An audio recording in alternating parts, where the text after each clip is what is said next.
Olá, oitavo ano, tudo bem com vocês? A gente vai continuar as nossas videoaulas sobre o primeiro reinado, ok? Então, é que a gente já tinha discutido e estamos discutindo durante as aulas, seria essa disputa pelo poder entre o Partido Português e o Partido Brasileiro. Fechar a janela aqui, gente, peraí. Que, no caso, eles disputavam sobre quem influenciava mais o Dom Pedro, tá? Então, cada um desses partidos, eles tinham seus próprios interesses. E o Dom Pedro também pendia para o lado daquele lado que mais ia em direção aos interesses dele, tá? Então, vamos olhar aqui os partidos do primeiro reinado. Então, aqui nós temos o Partido Português. Ele era aquele partido que queria que o Brasil voltasse a ser colônia e que o Dom Pedro I retornasse para Portugal.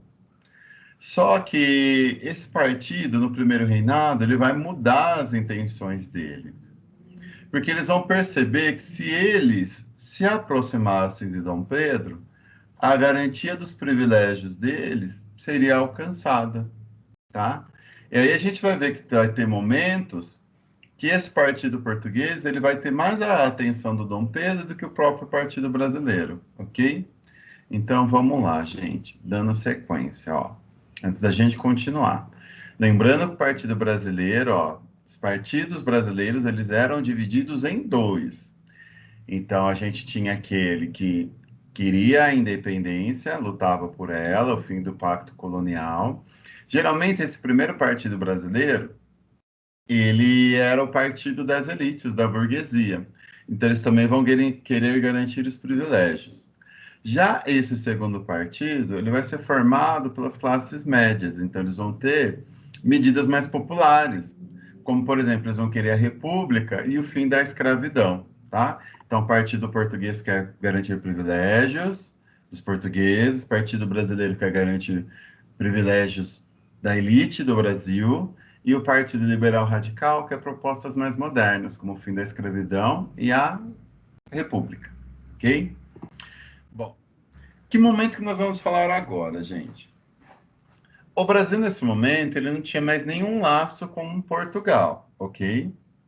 Então, era uma grande mudança. Até então, o Brasil não tinha aprovado isso, né? Esse momento de não ter nenhum laço com Portugal.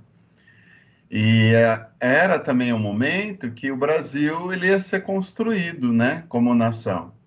E nada melhor do que começar essa construção através das regras ou leis, né? E o Dom Pedro, para poder fazer isso da forma mais democrática possível, ele convidou pessoas que representavam esses partidos políticos e as ideias deles. Aí eu quero chamar a atenção para vocês que agora são as propostas do Partido Brasileiro, tá? No caso, o Partido Brasileiro da elite e o Partido Liberal Brasileiro, Liberal Radical, tudo bem? Então, os partidos brasileiros se uniram e fizeram essas propostas aqui, né? Contra as propostas do Partido Português. Então, ó, os estrangeiros seriam inelegíveis, ou seja, se você fosse português, você não poderia ocupar nenhum cargo político.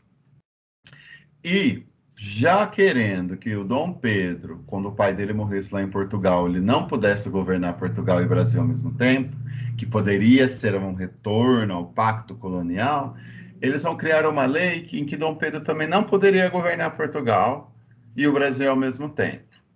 Então ele tinha que escolher, tá? A Câmara dos Deputados, na qual os brasileiros estavam em maioria, não poderia ser dissolvida. Então, caso Dom Pedro fosse tomar alguma decisão importante para o país, ele não poderia tomar essa decisão sem contar com os políticos. Ele tinha que dividir a decisão com os políticos, tem que ser tomada a decisão em conjunto. Essa era uma obrigatoriedade que eles queriam que tivesse na Constituição.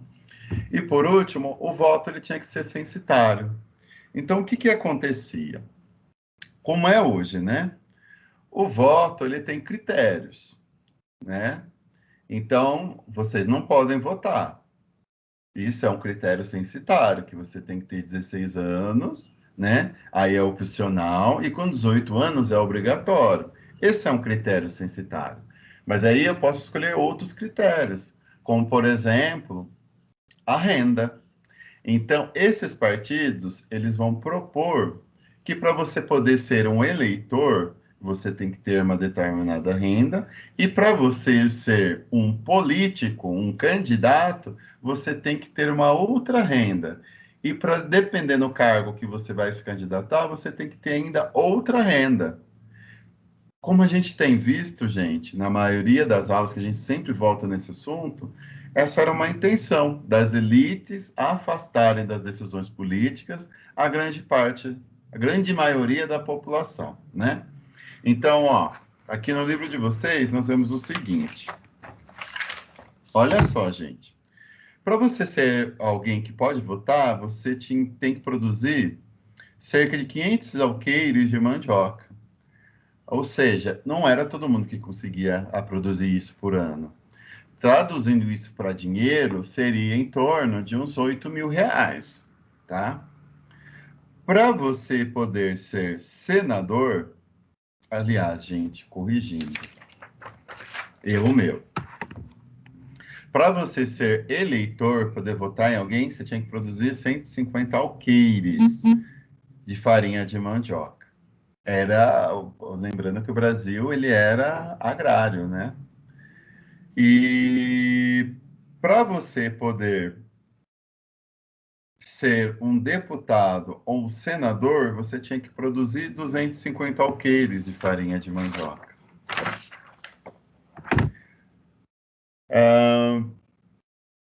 Para você ser senador, você tinha que produzir 1.000 alqueires. Então, tipo assim, tanto para ser político ou para ser senador, você tinha que ter uma renda muito alta.